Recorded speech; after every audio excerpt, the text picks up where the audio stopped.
good, y'all? Welcome back to the Life of Turin. Today is currently day 16 of 365. Right now, I'm actually about to be headed to work. It sounds kind of crazy to say, but I got the job, as I said yesterday in the last vlog. So yeah, I'm going to go work this shift. It's from 8 a.m. to 5 p.m., so it's a long day.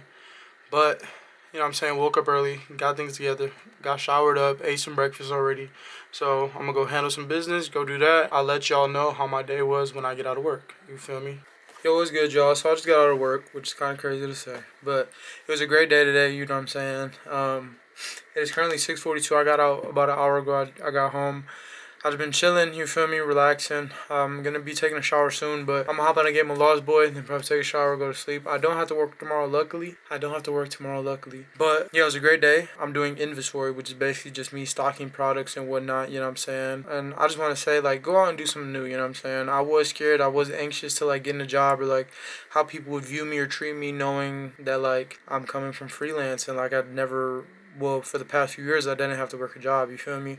But get out of your head and just go work that 9 to 5, you know what I'm saying? Go stack up your bread, go get your money up, not your funny up. You know what I'm saying? I've been being funny for a minute. And not for nothing, I've been making some type of bread, but it's not the best, you know what I'm saying? So go ahead, go get you a job, lock in, get your money right. And you know what I'm saying? Everything else will come after. So just keep believing in yourself, keep pushing because you got one life to live, you know what I'm saying? So just make the most of it. And I know working a 9 to 5 isn't making the most of it, but get your money up, you know what I'm saying? All your other creative efforts and endeavors, you don't have to put them to the side. You know what I'm saying? You don't have to be done with them. But just lock in, do one thing. And when you're able to manage both and juggle both, then juggle them. You know what I'm saying? That's why there's a circus, because there's so many different jobs, so many different characters, so many different things and whatnot, and people still manage their day-to-day life. You know what I'm saying? So once you can understand time management, time control, and all of that, everything will work out. You know what I'm saying? I'm going to open up a random chapter of the Creative Act again, like I did the other day. And I'm going to just read something, you feel me? The Possessed.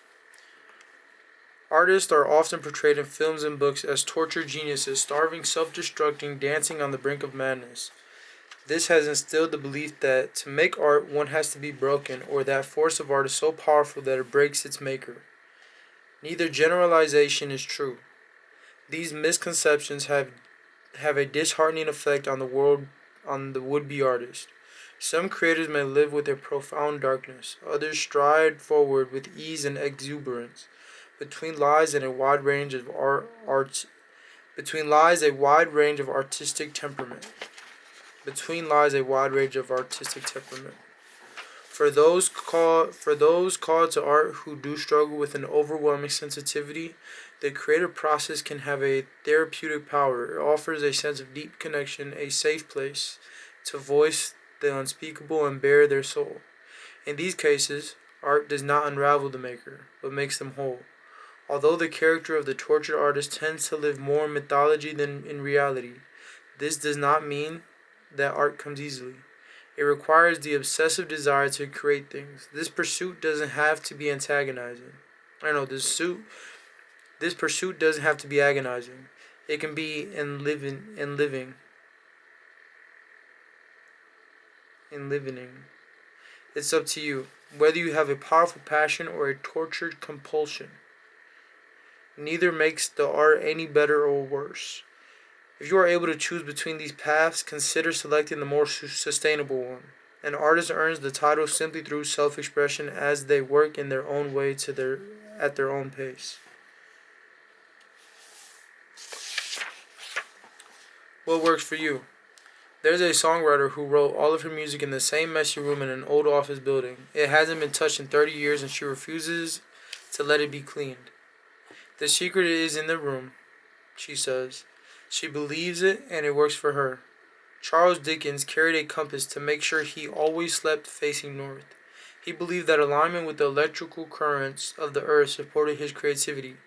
Dr. Seuss had a bookcase with a false door hiding hundreds of unusual hats. He and his editor would each pick a hat and stare at each other until inspiration came. These stories may or may not be completely true. It doesn't matter if a ritual or a superstition has a positive effect on an artist's work. When it's worth pursuing, artists have created in every way possible, at the extremes of chaos and order. and at the meeting point of different methods at once. There is no right time, right strategy, or right equipment.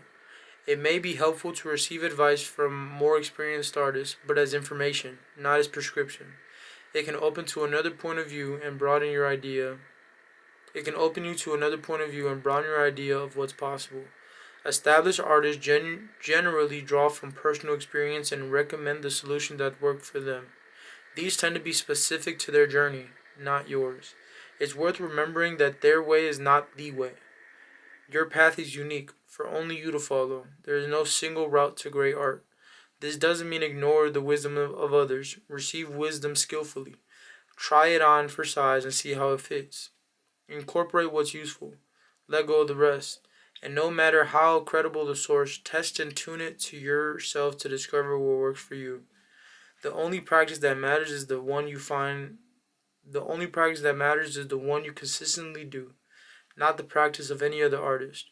Find your most generative method, apply it, and let it go when it is no longer of use.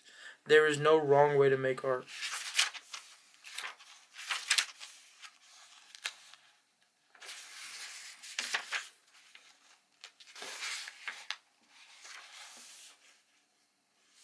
What we say, what we sing, what we paint, we get to choose. We have no responsibility to anything other than art itself. The art is the final word. The creative act, a way of being. But yeah, you feel me? Do what comes to your heart. Do what's best for your soul. Take other things and other advice and recommendations and all of that and use it skillfully. Do and make what's best for you and your heart and your soul. You know what I'm saying? It doesn't have to matter or make sense to nobody else. As long as it matters and makes sense to you, that's all that matters. Literally. With that being said, I'm going to catch y'all next time. Today is day 16. Today is day 16 of the Life of Turin. I appreciate y'all for being here. This is just me updating y'all. I got the job. I'm working. You feel me? Let's get this money. Let's get to grinding. Let's get to going.